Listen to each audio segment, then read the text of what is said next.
Hooray! Hooray! Hello, everybody, and welcome back to Two Funny Astronauts. I'm half of your host team, Garrett Reisman, and I'm the other half, Mike Massimino. And you're saying welcome back, Garrett, because why? well, we've been on hiatus. Although we did just post a brand new episode last week, all about baseball. And we're going to continue that baseball discussion in a moment. But before we do, I want to take a moment to explain why we took a little time off. Because congratulations are in order. Mike got married. I got married. That's right. That's what we're using for an excuse? Yes. That is a pretty good excuse. You know, I mean, it's like, hey, I'm sorry. Just got married. I'm very busy. I thought a honeymoon for a whole month was a bit much. But Yeah, it wasn't. you know. Yeah, I think we're milking it a little bit too much on that regard. It was just actually a couple days. So, But you're a month. no, I mean, it was a whole month. Yeah, it was a long. That's why we haven't been doing anything. Just a couple. We took a couple days and relaxed after the wedding. But we're planning a bigger trip, hopefully for the summer. So, Wow. yeah, That's cool. That's cool. Yeah. So I understand. I'm not supposed to actually say her name because she's not sure she wants to go public with this yet. yeah. I think she's still like kind of leaving her options open. I don't blame her. I don't blame her. So I won't say her name. But she's wonderful. She's a wonderful. You're a lucky guy. I am. Yeah, I am very lucky. And you met her. You know Jessica. Well, Jessica's her name. I'm sorry, I screwed that up. But you know her, and Yes. yeah. So you met her a couple of years ago. I think on one of our trips to California. We were out there. We came by and said hi to you guys. So Yeah. We've spoken on the phone yeah. a bunch. She's always Yeah. in the background whenever I'm talking to you. Yeah. And I love when I know I'm doing well if I say something I can hear her laughing in the background. That's like when I really Yeah. got it. Yeah. Yeah, she likes you. She thinks you're very smart. Oh. You're a good guy. So I'm not sure if she thinks about me, but she thinks that about you anyway. How much longer do you think that's going to last? What? That she thinks you're a good guy? Her positive opinion of me. You think that'll? Oh no, that's ingrained in stone. No, Nothing's gonna change that, Garrett. You're a good couple of guy. weeks until she figures it out. No, the more people find out about you, the more they like. Oh, come on. Oh, I'm telling you, man. I've known you a long time. No. That's There's sweet. some dips, I don't really like them that much now, but sooner or later it kind of evens out. It's like the stock market, and overall it's a win. It's a gain. That's right. Yep. All right. Well. How about your famous question that you would pull on people, like reintroduce them to somebody like your sister? What would you say when you introduced me to your sister? Yeah. Do you remember what you said about 1 I minute after I probably met your sister? Yeah, I probably said, what do you think is her most endearing quality? Yeah, you said, what do you think of my sister? What do you think? Is she all right? What do you think about this? You put you right on the spot. Yeah. What do you think about her? Doing that. In fact, Yeah, did I I ask said- Jessica? I must have asked Jessica that. Did I ask her? What do you think of Simone, about your wife maybe or something? No. When I first met Jessica, did I ask her like what's NASA's most endearing quality? No, I think you just said, why are you interested in this guy? I didn't What's think it wrong was. with you? You're an intelligent, attractive, level-headed person. What? Yeah, what is this all about? No, but I know you asked me, what do you think of my sister? And I was like, I like her. I don't like you, but I like her a lot. She's really great. Good answer. Yeah. You know, it's funny. I asked somebody that recently, and it's usually when I ask that question, I get back. And by the way, that was my dad's shtick. Okay, that was my dad's thing. Yeah. He would do that to everybody. Whenever he first, especially a couple, if he first met a couple, he would turn to one of them and say about the other one, what's their most endearing quality. It was his go-to thing. He was a really funny guy. But anyway, so usually people say, sense of humor. Oh.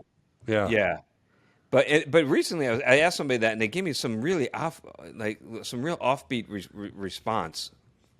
I wish I could remember exactly what it was. It was like, "What's their most endearing quality?" And they said something like, "The way they brush their teeth," or something like completely random. I was like, "What?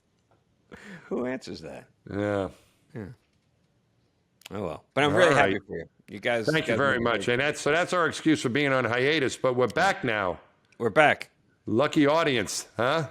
We're back for both of you that are listening. Or we might be up to 3 people by now. Yeah. So, and what do you want to? We're going to talk more baseball today, Garrett. Yeah. Is that the idea? So it's timely because the World Series just ended last night, and can't say it was all. You mentioned your dad. Your dad was a big baseball fan. He was, yep, big Yeah. Yankee fan. Yeah. Yep. Yeah, he liked watching. We used to go to the games. He was also, my dad was also a Knicks fan. So he was actually probably at least in his younger years, he was probably more, I think, a basketball fan than a baseball fan. And he and some buddies had season tickets that they split at the Garden. And they were way up, like nosebleed seats, way up in the top of the thing. And whenever they would all cancel, and there would be nobody left to give a ticket to, I would get to go. It's happened like once in a blue moon, but like once in a while, they had no choice. They just had an extra ticket, and I loved it. I was probably like 6 or 7. I was really young.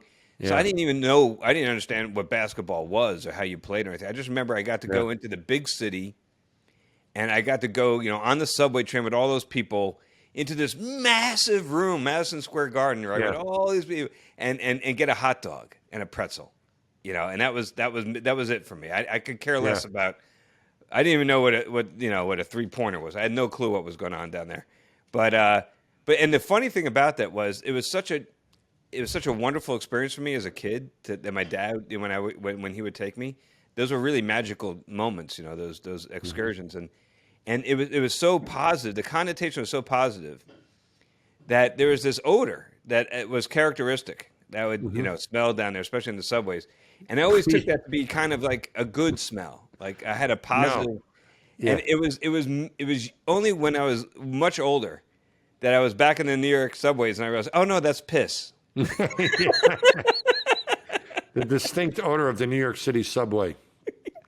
Which has gotten better, by the way. It doesn't smell like that as badly anymore. That's good. I'm glad they cleaned it up a little bit. But that stale, like this, I'm talking this back in the 70s, right, when it was bad, right? And New York City was a different place back then.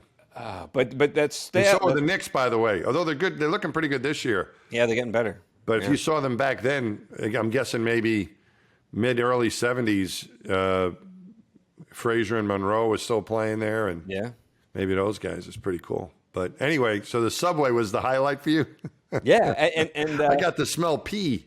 Yeah, I mean, I'm telling you, seriously, that was like, there were pleasant smells and then there were foul smells. And for a while, for me, stale piss was a very pleasant smell. Not anymore, but when I was a kid. Well, the stuff that amazes children. You got to see Walt Frazier play in the Garden, but Dad, I can't wait to get back on that subway and the game's over and I can smell the pee again. Yeah, especially the combination of smell, the hot pretzel combined with stale piss. Yeah. Was really it's really magical. Yeah, it's like we should make a candle. Maybe like Gwyneth Paltrow can make a candle, a scented candle. Nothing can ever change to smell like that, or to get rid of the smell. No, the smell of stale piss. Me and other kids that grew up in the suburbs of New York in the 70s would buy it like hotcakes. I'm telling you, this is a great business plan, Mass. I'm telling you, we should make this thing. Well, the new, you're talking about, I don't know why we're doing this, but we're going in this direction. But the basketball, the Nets, who now play in Brooklyn. Yeah. Before they played in Brooklyn, Garrett, they played in New Jersey, right? Probably when you were there, when you were growing up there, I would think, for part of it. And before that, when we were really little, they were out on Long Island at the Nassau Coliseum. But before that, which was going way back, like maybe early 1970s, they played in a place called the Island Garden, which was walking distance from my house, believe it or not.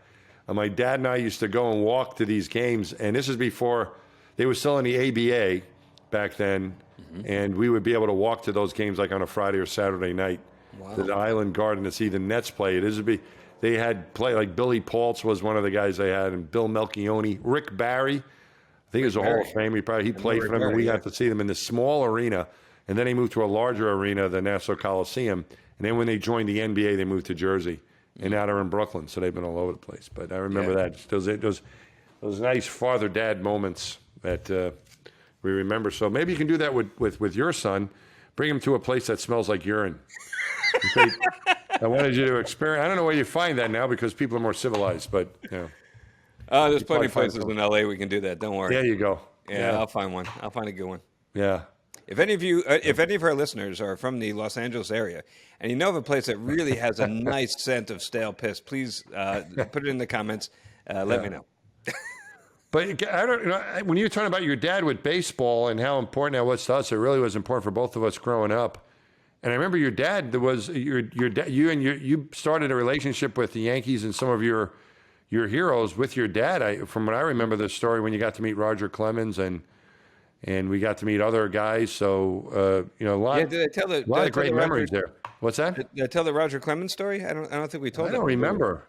Might as well tell it again. Well, You if want I to did, start with that one in our baseball? if we don't remember what stories we've told already, hopefully our listeners won't either. Yeah. So that one was, at this point, I had this relationship with the Yankee organization because of flying. We talked in the episode that aired last week, which actually don't tell anybody, but we recorded that like months ago. But we saved it for October for the playoffs. So for the postseason. But anyway, in that episode, I talked about flying the dirt from the Yankee Stadium and flying like Bernie Williams' glove and Whitey Ford's jersey and all that stuff. So I had this relationship. And so my dad got sick. He had pancreatic cancer. And when he was sick, we were looking for like things we could do to kind of cheer him up and cheer all of us up, really. And so my dad, what I did was I arranged with the Yankees. And I forgot. I got in touch with the Yankees, and I was trying to find something we could do. And my dad was living in Tampa, and they said, "Well, why don't you come to a spring training game, and we can have one of the players meet with you." And actually, I was talking to Randy Hendricks, who's the agent for Roger Clemens and Andy Pettit and others back then. Mm-hmm. And they said, "Okay, bring him on down, and we'll arrange some kind of meet and greet." Mm-hmm. So I was like, "Dad, let's go. We're gonna go see a game in Tampa, a minor league game, or I'm sorry, a spring training game. We'll go to spring training." And my dad's like, "Nah." I'm like, "Dad, no, come on, let's." I was gonna surprise him. He didn't know what I was doing. Mm-hmm. I was like, "Dad, no, let's go. I really want to go see a spring training game." He goes, "Well, why don't we just wait another month? We'll go up to New York. We'll see him in the stadium. It'd be much better." I'm like, "Dad, no, come on, let's go. I got free tickets." He's like, "Oh, you got free tickets?" And I made up this phony baloney story that my commander on the shuttle, Ken Ham. I said, Ken Ham flew with a guy in the Navy that works, this guy Jason Zillow, who was a fighter pilot in the Navy. Now, Jason Zillow isn't actually a PR guy for the Yankees, but he was never in the Navy. Mm-hmm. He certainly wasn't a fighter pilot, right? But I made this all up. I'm like, yeah, he was a fighter pilot in the same squadron, and he's hooked us up with free tickets. And my dad's like, all right, we'll go. So we go to the stadium. And then we're about to go in, and I'm like, "Hey, Dad, we should go thank this guy Zillow for the tickets. It was really nice that they gave us these free tickets. We should go say thank you, because this is all part of the plan, right?" Mm-hmm. And my dad's like, "What, spring training? What, these like $10? Like, I don't need to thank Mr. anybody." Big Shot. I was like, "I want to go see batting practice." I'm like, "Dad, no, come on, forget the batting practice. We should go say thank you. Let's do the right thing here." So my dad's like, "All right." So we go in there, and there's Jason Zillow. And he played right along with it. He was talking about, yeah, there I was in my Super Hornet flying in the Gulf. And then he's like, "Yeah, you want a tour of the clubhouse, the facility?" And my dad's like, "Oh, wow, yeah, that'd be great." So we start walking through. And I remember Lee Mazzilli drove right by on a golf cart. And then we came across Mickey Rivers. Wow. And my dad's like, "Oh my God, it's Mickey Rivers!" He was going nuts, and Mick, he knew what we were doing there, and he goes, "You don't want to talk to me. You're here to see a pitcher." And my dad's like, "What?" And I'm like, "Shh, hey." Yeah. But then we moved on. We came up to this door, and this door opens, and in walks Roger Clemens. Okay, and that man, I'll tell you, is monstrous. He's a big guy. He's like, he's some kind of a giant. I mean, he opened this door open that would normally be big enough to drive like a golf cart through, and he occupied the entire door frame. Yeah, it's like Gulliver's Travels. Even for me, and I'm a tall guy, but he's just big. Oof. He's a big person. Yeah, and my family, we're not big. So the contrast was really striking. My dad is like a deer in the headlights. My mom, who also had no clue that this was going to happen, was also just, and the funny thing was, all she can say, the only thing she could verbalize in her shock was, "He's so big." Yeah. Yeah.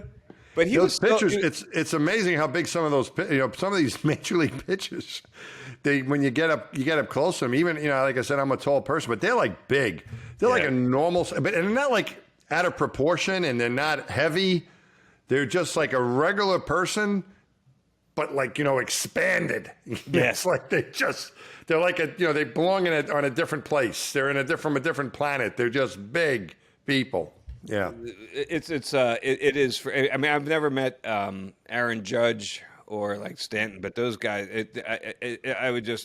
can only imagine. Yeah. Clemens, I mean, it wasn't just that he was tall. I mean, I've met plenty of people that were his height. Is the bulk? I mean, just he's big, massive. Yeah. So that's what my mom said. You're so big, but he was so gracious. He took tons of time. He said, you got anything I could sign? And of course, I was prepared. So I take off my backpack. I got balls. I got gloves. I got jerseys. And he sat there and he signed everything. Like, we're wearing jerseys. He's signing everything we're wearing. He like signed our socks. I don't know. He probably didn't go that far, but it was crazy. And told and answered all my dad's questions and told him all these stories. It was great. I mean, it's really, I know being a Mets fan and the whole Piazza incident and other things that happened later on. I'll tell you, he was really, really kind to me and my family. Made a big difference in my dad's life at that moment in time. So. Yeah, and that was really nice of him to do that. And he was very active, of course, in Houston, which is where he was kind of from, I guess, right? Or at least I don't know where he grew up, but he was a Texas guy from somewhere down there. He went to University of Texas. And then and I think his family did live nearby in Houston, right? Because we came back to the Astros for a few years and then went back to the Yankees. But he was always very active in the community, and everyone seemed to like him very much. The people I met him maybe just one time, but what was it was at the Houston Grand Prix, right?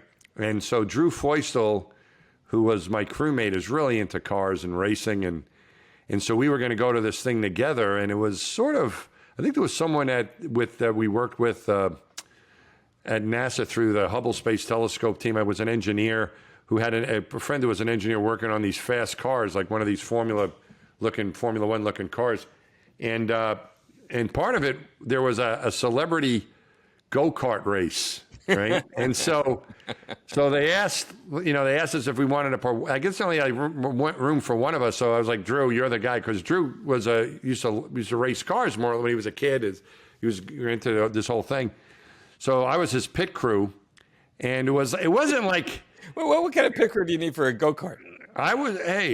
He won the go-kart race. And so what do drivers do? They'll say they give credit to their crew. So whatever we did, it worked. I can't remember if I did anything, but if I didn't do anything, that's exactly what he needed because he won.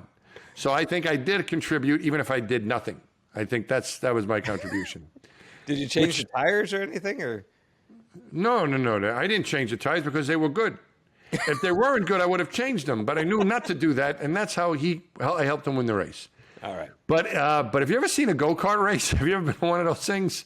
Like, not like a little kid. I mean, it's got an engine to it. It can move, right? It's, people race these things. Or kids, mainly it's kids. So they had this celebrity at the Grand Prix. They had this little track. And I knew Drew was probably going to win because he knew how to drive. So they had I remember they had this guy, Mike Barajas, who was a local reporter, was in the race. I knew him because I coached his son in basketball. He lived in our neighborhood in Houston, and he was like on Channel 5 or something down there. But you never really heard of. I didn't really know of anyone else. Many had these celebrities, but I don't know who they were. They were like local people, whoever. But then Clemens is in this race, so it's a little cart. I mean, this is like it's like meant for kids. I mean, kids race these things. Yeah. Like Feustel knew about it because his kids were racing these things, and he loved cars. So Feustel is not a very little guy, but he's not very large either. He's pretty fit. He doesn't weigh very much, comparatively speaking. Yeah. And then Roger Clemens was probably 4 or 5 times as large as Drew. I mean, this guy, like you said, is gigantic. And so he gets on this thing. It's kind of like a giant on like a little kid's bicycle. I mean, he was just too big. His like legs were, and he can't even. I don't even know if he can move the steering. He was like gigantic inside of this thing, and apparently the size of the person inside of the driver is really important for how fast that car is going to go. Because I think Clemens had the thing floored the whole time, and he's hardly moving. And Feustel's like lapping him and everybody else, and just Feustel won. It's like a tenth of the weight. They got the same, It really is related. There's a direct correlation, no doubt, between the size of the individual. Because he's like a little. It's like he's driving this little. It was like he's driving a little kid thing. And so Feustel beat him, but Clemens was really nice. We had our kids with us, and he signed a bunch of stuff for us and said hi and everything. So anyway, there we are at the Roger Clemens story with your dad and the go-kart race. But so, we should probably the other cool story that involves both of us is Mr. Torre, Joe Torre. Yeah. So that whole thing started. I met him first, right? Because I think. Oh yeah, no, I didn't. You came back. You came back from a trip to Las Vegas. Yeah. And it probably was, well, I don't know, you told the story. I can figure out the date, but I think it was sort of around, was it before your first flight or was it after your first flight? This was, okay, so this was, let me think. How much, I remember when he came into the Space Center, was it right before then? It must have been right before then. It was before then. So I think it was probably like the Major League Baseball meetings in December of 2008. 09, I want to say. Does that sound right? 09 is when I met him in the spring of 09. So it was probably the winter 08, 09. This is winter 09. Yeah. So I think winter 09, they're having the baseball meetings in Vegas. And I had this suite in the Encore. Nice. I knew a guy. Long story, but anyway, who did you know? I knew a guy. So I'm up there. Steve Wynn is who you knew. I knew a guy. So I'm up there in the Encore, and I got this suite, and we're hanging out, and first indication that the baseball meetings were going on is I run to Brian Cashman at the elevator going up to because we're in this. The Encore has like this special VIP entrance, and we're in there, and there was Brian Cashman, and he was going to see CC Sabathia, who was also staying like one flight above me, and he was really trying to recruit CC at the time to try to get him to sign with the Yankees. That's interesting. And so I talked to him for a little bit, and then I went up the elevator. I even got the staff there. I signed one of my photos to CC. And I said, "Hey, Cece, I hope you give this careful consideration. Pinstripes are slimming." And they put it like they somehow they got it to him. And I was joking around because he signed a big fat contract, right? And we were joking around. We heard a big thud upstairs, and we're like, "Oh, that was probably Cece's wallet hitting the ground." So anyway. So then I'm going down. You helped recruit CC Sabathia? I'm taking all the credit. I think he did. So we should make sure people know who these people are. I mean, we're talking about Joe Torre, Hall of Fame manager of the Yankees. For those of you who wouldn't know that, Brian Cashman, general manager of the Yankees, and CC Sabathia, who was a great pitcher for the Yankees. Do you think?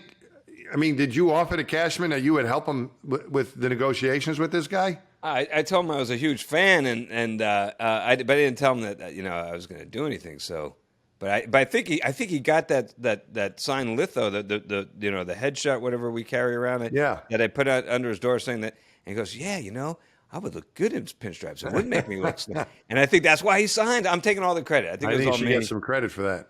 Yeah, I think it was all me. Yeah. I'm sure Cashman had something to do with it, but I think it was mostly me. Maybe the amount of the contract had something to do with it. Just guessing. Yeah. Oh, I'm still waiting for my commission.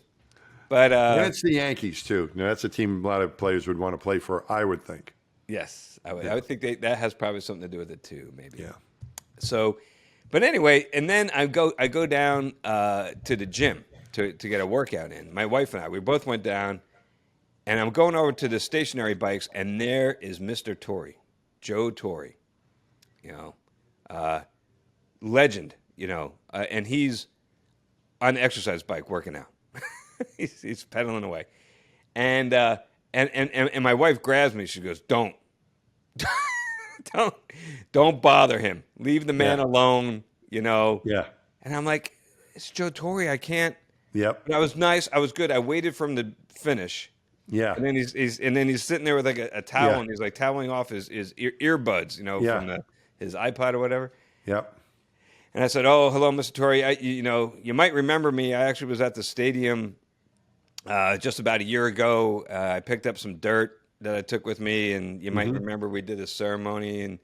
And he's like, "Oh," and I'm sure he didn't remember a thing about that, but he was really gracious. He was like, "Oh yeah, I remember that. It was great. Yeah, that was, And so, and he says, "Yeah, I'm here for the winter meeting." So I said, "Well, listen, we talked for a bunch, right there in the gym."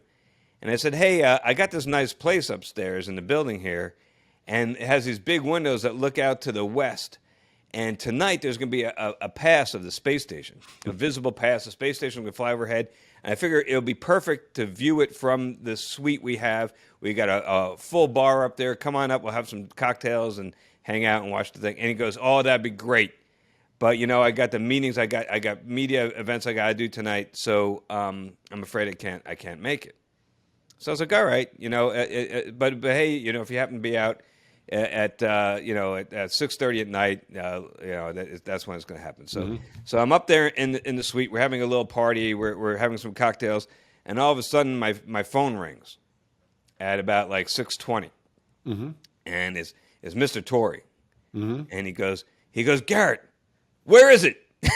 He goes, "I'm out here on the strip. I'm looking. I don't see anything." And I'm like, "Oh, I don't see it either. Wait a minute." Okay, I said, "It should be coming from the northwest. So look over by Treasure Island, like right over Treasure Island, and like you're by the Luxor. Okay, look from to the Treasure Island. It's right there." And he goes, I'm looking. I don't see anything, and it's freezing out here." And it was really cold that night. It's the middle of the winter. It's really cold, and I'm like, "Okay, hold on a minute." And I'm looking at my phone. I'm looking at the information, and it's like, "Yeah, it should be right there, right now," and it's not there. And I'm like, "Mr. Torre, hold on. I'll call you right back." So I hung up. I called Mission Control. I called Mission Control in Houston, and I got Royce Renfrew as the flight director. Yep. I got the flight director, and I was like, "Royce, help me out here. Look on that big screen up there. Look on the big map. Where is the space station? It's supposed to be over Vegas right now. I don't see a damn thing."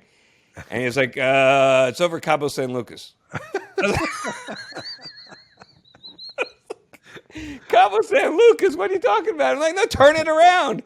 You don't understand. I got Mr. Torre sitting out there. He's freezing his tuchus off." Can you do anything? Can you make a turn? I was like, "Turn it. Call Vandenberg. Send up a missile. Do something. Do something." And there's nothing he could do. It was. I had bad info. And it was too late. It was gone. Yeah. And so I had to call Mr. Torre back and say, "I'm really sorry. I would love to make it up to you somehow, but it's horrible. But we missed it." And he was great. He was so he's got so much class, Like he was so nice. He was like, he said, "It's okay, Garrett." He's like, just knowing that it was close was cool enough. That was special. Wow. It's like, wow. Yeah. Wow. Yeah. But I couldn't sleep that night. I was lying in that bed with my eyes staring at the sky. I let my hero down, I totally. Yeah, I can imagine. Yeah, 'cause you tend to beat yourself up every once in a while, Gary. You're like, "Oh man, look what I've done." As we all do. For months. For months. Man alive. But it has a happy ending, though. That's right. Because he kept in touch. He came and visited us. I think that's when you met him, right? When he came to the NBL that day. And I heard he was coming. Yeah, someone told me that he was coming in with some of the Dodgers. And Joe Torre, I remember him, of course, like you do, growing up playing. But I remember him when he played for the Mets. I remember he was a hometown guy. He grew up in Brooklyn, and his brother. He had a brother, Rocco, who was a New York City police officer, and so I remember some of my friends whose dads were police officers knew him, and his sister was a nun at a parochial school where Charlie Camardo went to school. Oh, wow. In Queens. I mean, he was a real. I mean, they were a New York family, very much part of New York City. He was like a real kind of guy from the neighborhood who made it into the major leagues and had a great career. And then toward the end of his career, he was traded to the Mets, which was really big news because here he was coming back to play for one of the New York teams after playing for the Braves and then the Cardinals. Yeah. So that was big news. The Braves, who did pretty well last night, by the way. The Braves who won the World Series last night. That's right. Yeah, and he managed the Mets for a bit, and then of course managed other places, and he went to the Braves to manage, and went to the Cardinals to manage. He was an announcer for a while. As a player, was almost a Hall of Famer as a player. He won the Most Valuable Player award. Was a very successful playing career, but really wanted to manage, is what he's told me and what's come out in his books and so on. And then he went on, when he became a manager for the Yankees, that's when what he did was amazing as a manager there. He had records I don't think will ever be broken. Garrett, he won, as a Yankee manager, he won 14 World Series games in a row. Wow. Because they lost his first series, I think it was in '96 against the Braves, and they lost the first two and then won 4 against the Braves. And then I don't think they were in the series in '97. I think it was in '98, '99, and 2000 where they won the 3 in a row. No, they had 4. There were 4. They had 4 with the '96, but I think they skipped a year. They skipped a year, '96. I think maybe the Marlins won in '97 or someone like that came in. You might and be won. right. '96. But he won. I think 4 out of 5 years. But I think we're getting that right. But yeah. But he 4 against the Braves after they lost the first 2, and then I guess in '98 or wherever they played, San Diego or someone like that, they swept them. And so that made 6 in a row. And then the next team they played in '99, whoever that was, they swept those guys. Mm-hmm. And then against the Mets, they won the first 2 against the Mets. And then the Mets won a game, and then the Yankees won the next couple. So I think it's like 14 World Series games in a row, and I don't think anyone as a manager will ever break that. Wow, it was over a series of years. But that was it. They were just amazing what he did. And so he became a Hall of Fame manager. So when I heard he was coming in, and he was a Dodger manager at this time when you set him up with the space station. They were coming to play the Astros back when the Astros were in the NL. Right, they were coming to play the Astros, and I heard this was going on, and I remember calling you, and you were busy. I think you were on the astronaut selection board. It was like 2 weeks before I was going to fly in space. And I remember calling you like, what is it, man? And I go, it's emergency. I go inside. I hear Joe Torre's coming. You know anything about it? He goes, yeah, I'm showing him around. I go, I need to get on. I want to meet Joe Torre. I want to help with the tour. And you're like, I'm in the middle of astronaut selection. And it was just like you were with Royce. I'm talking about Joe Torre. Never mind astronaut selection. Forget about the selection, yeah. Let's get your... So you were nice enough to somehow, or I don't know how I got included, but I think you probably had something to do with it. And we had a couple other guys in there too, and that's where I got to meet him when he came in for that tour. Were you there when they first showed up? So they showed up. He showed up with a good contingent of the Dodger coaching staff. So it wasn't only Joe Torre; it was also Don Mattingly, right? And Rick Monday was there too. I remember Rick Monday. Rick Monday was an announcer for the team. He did the radio. He was a radio announcer. No. I thought at that point, I thought he was the pitching coach. No, you're thinking of Rick Honeycutt. Hey. Rick Honeycutt was his pitching coach.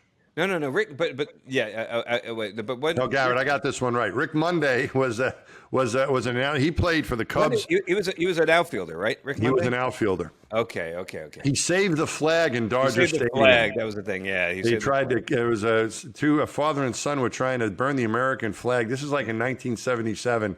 Yeah. And Rick Monday was actually playing for the Cubs at the time, and he was warming up, and these guys went out in the outfield try to burn the flag, and there's this great video, and you can see a great shot of him. He just grabbed the flag. Yeah. And that's what he's kind of. He had a great career as well as a player. So he went on to the Dodgers, won a World Series. What's that? Because I got a ball that he signed. So it was Rick Monday. He was there too. Rick Monday. Rick Honeycutt was a pitching coach for Torre with the Dodgers, and that's who maybe you're thinking of. That was the other Rick that was there. Well, and then Mattingly. I think that might have been it. I think they had. You know who else was there? Was Kim Eng? I think was there. Do you remember? She's now the Florida Marlins general manager, the first woman to do that job, and she was like an assistant GM with the Dodgers back then. Wow. I didn't Yeah, I realize think that she she was was there that day. That's wild. And a bunch of others were there too. Well, A bunch they of all show up young- in like a minivan. Remember at the They NBL came in a bus, some sort of bus or something, or little whatever. They came in. van Yeah. thing, and Yeah. this was the NBL, the Neutral Buoyancy Laboratory, is a big pool where we practice our spacewalks, and that's where the tour is going to start. Yeah. So met him there, and I remember standing there at the front entrance. They pull up Yeah. and they come out, and Joe Torre is first, and he comes over and he gives me a big, Yeah. shakes my hand. I was like, "Hello, Mr. Torre," and Yeah. then I turned and there was Don Mattingly right next to him, and so I Yeah. said, "Hello, Mr. Torre," and then I said, like, "Hello, Mr. Baseball," Yeah. Yeah. and we went right down the line. It was great. Yeah. And I remember, then we were driving from there onto the main site of the Yeah. Johnson Space Center, and I turned to Mattingly and I said, "Hey, you want to ride?" So he got in the car with me. Everybody else got back in the van, but he got in the car with me, and I just the two of us. I had to stop to get gas too. I was I was running on empty. I didn't want to run out of gas with Don Mattingly in the car. So I stopped, and I remember we talked all about Manny Ramirez and what it was like being his coach. After being they had Manny Ramirez on the a team back Yankee then. and having Manny on the other side for all those years. That was fascinating. It was great. Yeah. He could not say enough nice things about Manny Ramirez, which was, I guess, he's his coach. He's his guy, but Right. you got. But he didn't have to be so effusive. He thought actually the joy he brought to the game. He really appreciated that actually. Yeah. Yeah. Yeah, that was a very special day. That was about, that was like in April. It's toward the beginning of the season. It had to be because I flew in May. My flight, we launched like May 11th, I think. And it was about 2 weeks before we were going to launch. And those guys came and because we exchanged information with them. And Joe Torre called me from the dugout the night before my launch. He called me up. And I was like, aren't you supposed to be paying attention to a baseball game right now? So, but yeah, that was really special. I was really glad you included me on that and got to become friends with him. And you're still friends, right? You're going to his birthday I'm party. still this week. friends with him. Yeah, his 80th birthday party was delayed a year. So he says he's not officially 80 yet.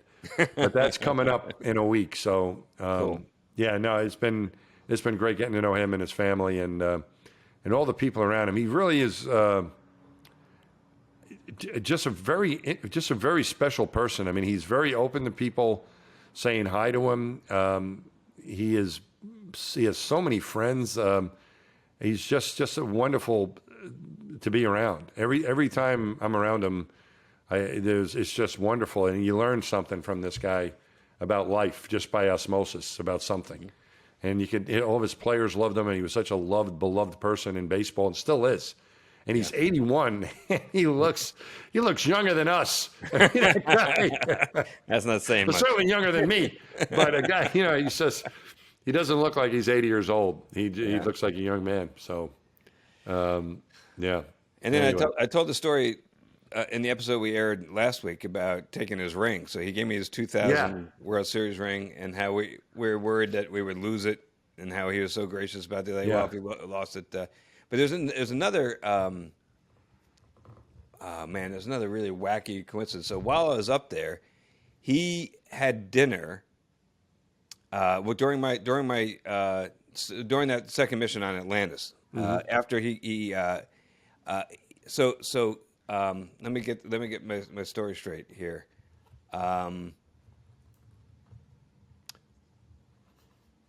Right. So What are you looking it up on the internet? now I'm not trying to look it out in my brain. Call somebody. So you know Lorraine Bracco, right? Yeah. Of Okay. course. He put me on the phone the one time. Yeah. He I remember you called- told me that, yeah.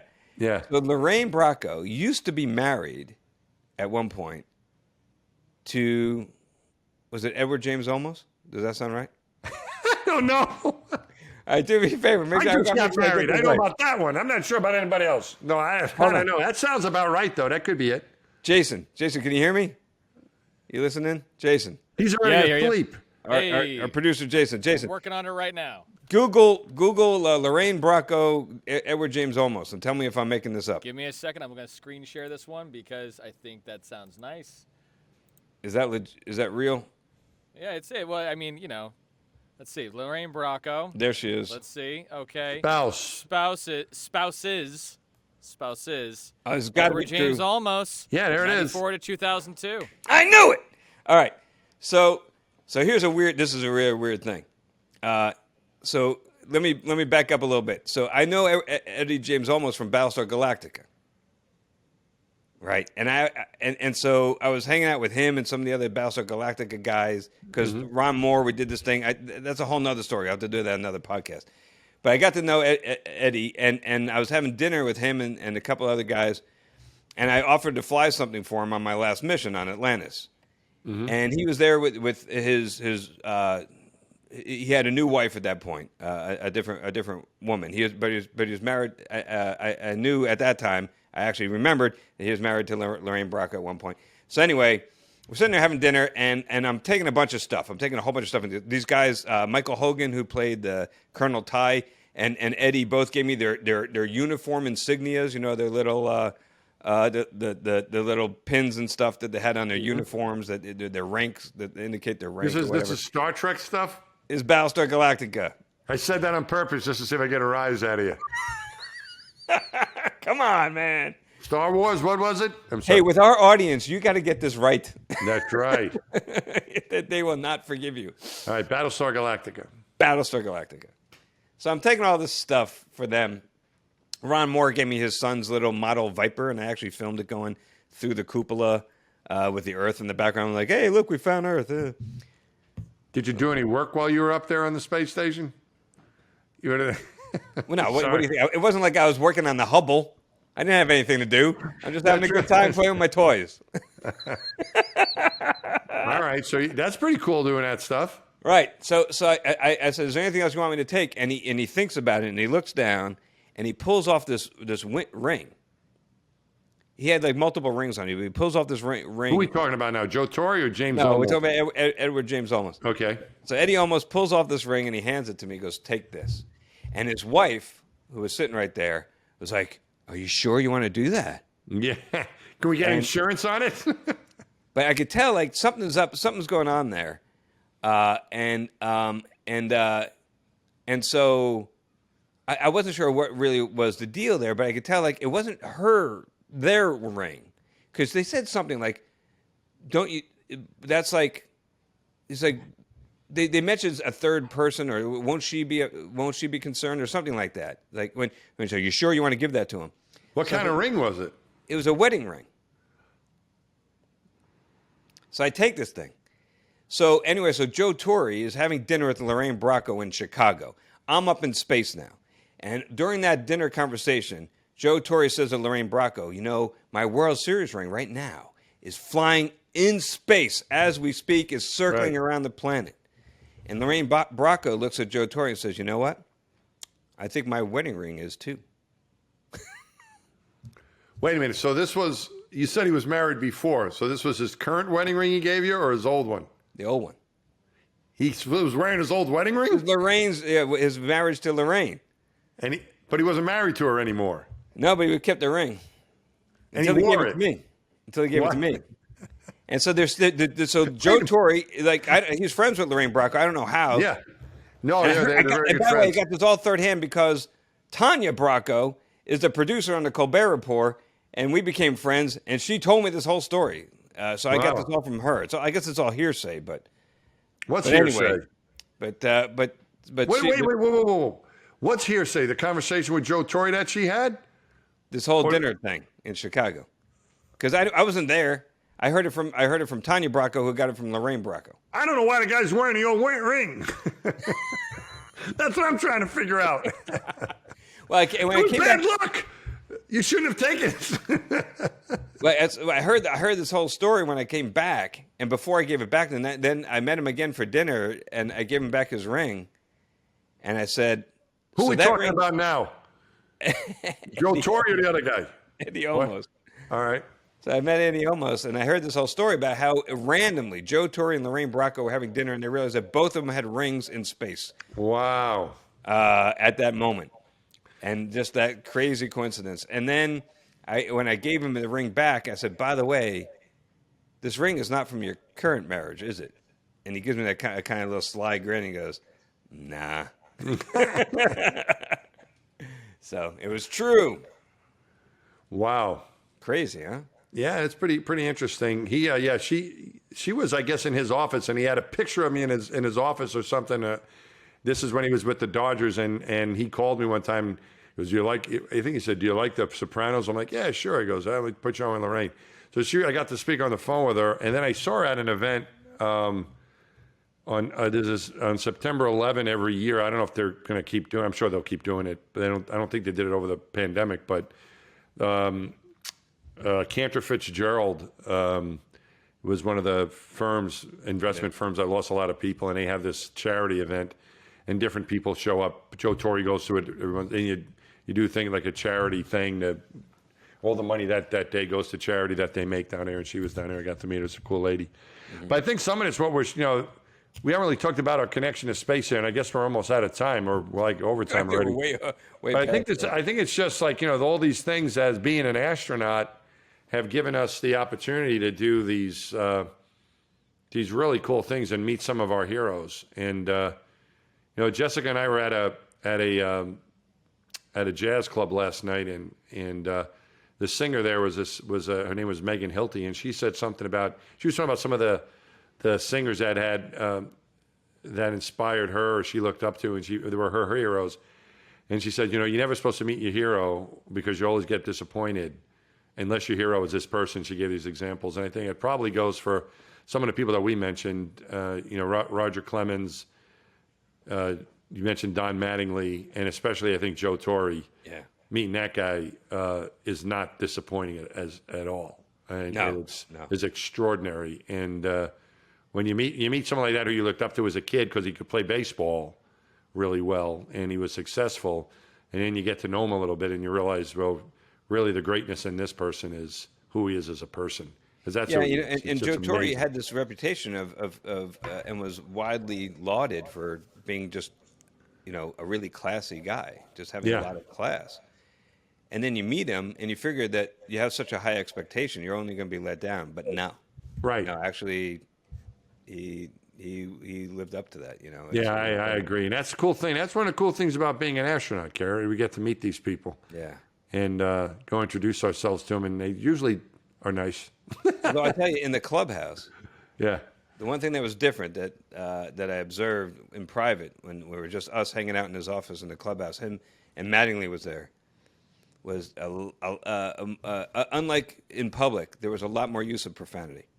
But, I do remember that, but it was in a classy way. Yeah. It was a very classy use of profanity, but there was, yeah. All right. Well, on that note, should we wrap it, Garrett? And we should wrap it. No, we haven't talked about the other thing with related to baseball and being an astronaut, which is first pitches. So I guess we'll have to save that for another episode. Why don't we do that next time? All right. Because it's all related. We got to meet these people, and then they invite us to throw out a first pitch. So we get to be astronauts and, I wouldn't say baseball players, but get to step foot on a Major League Baseball field and throw a baseball. So why don't we pick that up next time? People ask me, like, what's the scariest moment I had as an astronaut? And hands down, no question, is having to throw a first pitch at a Major League. Really? Okay. Oh, yeah. The launch was easy. Throwing out that pitch, I was terrified. So we'll talk more about that next time. All right, man. So thanks for listening, folks. Yep. And remember to like and subscribe. What else are we supposed to say? Like and subscribe, and we don't really care if you listen or not, but make sure you like and subscribe. That's more important. No, we do care that you listen, and thank you for listening, those of you who made it through this. It allows us to relive our memories. So thanks for letting us do that. And thanks for hanging in there through the hiatus, and glad to have you back. Thanks for coming back. If anyone's back, thank you. Oh, yeah. Yeah, might not. Well, then...